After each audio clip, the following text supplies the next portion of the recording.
Hello friends. मेरी आज की कहानी का नाम है लकड़ी का कटोरा। एक वृद्ध व्यक्ति अपने बहू बेटे के यहाँ शहर रहने गया। उम्र के इस पड़ाव पर वह अत्यंत कमजोर हो चुका था। उसके हाथ कांपते थे और दिखाई भी कम देता था।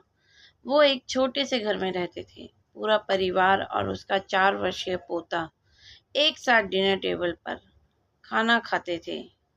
लेकिन वृद्ध होने के कारण उस व्यक्ति को खाने में बड़ी दिक्कत होती थी। कभी मटर के दाने उसकी चम्मच से निकलकर फर्श पे बिखर जाते, तो कभी हाथ से यूं दूध छलककर मेजपोश पर गिर जाता। बहू बेटे एक दो दिन ये सब सहन करते रहे, पर अब उन्हें अपने पिता की इस काम से चिढ़ होने लगी। हमें इनका कुछ करना पड़ेगा, लड़के ने कहा। बहू ने भी हाँ में हाँ मिलाई और बोली, आखिर कब तक हम इनकी वजह से अपने खाने का मज़ा किरकिरा करेंगे, और हम इस तरह चीज़ों का नुकसान होते हुए भी नहीं देख सकते। अगले दिन जब खाने का वक्त हुआ तो बेटे ने एक पुरानी मेज़ को कमरे के कोने में लगा दिया। अब बूढ़े पिता को वहीं अकेले बैठकर अपना भोजन करना था। यहाँ तक कि उनके खाने के बर्तनों की जगह एक लकड़ी का कटोरा दे दिया गया था, ताकि अब और बर्तन ना टूट फूट सके।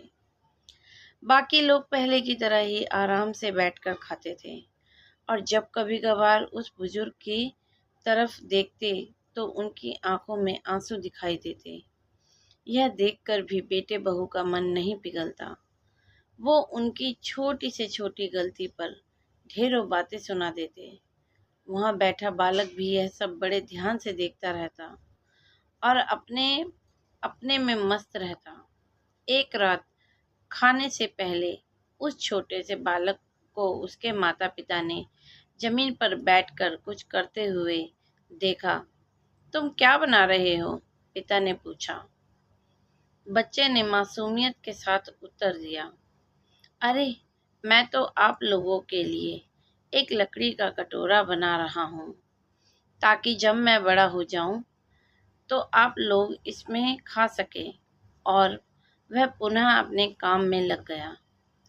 पर इस बात का उसके माता पिता पर बहुत गहरा असर हुआ। उनके मुंह से एक भी शब्द नहीं निकला और आंखों से आंसू बहने लगे। वो दोनों बिना बोले ही समझ चुके थे कि अब उन्हें क्या करना है। उस रात वो अपने बूढ़े पिता को वापस डिनर टेबल पर ले आए और फिर कभी उनके साथ अभद्र व्यवहार नहीं किया। दोस्तों, आपको मेरी ये स्टोरी पसंद आए तो मेरे चैनल को सब्सक्राइब करना, लाइक करना और शेयर करना।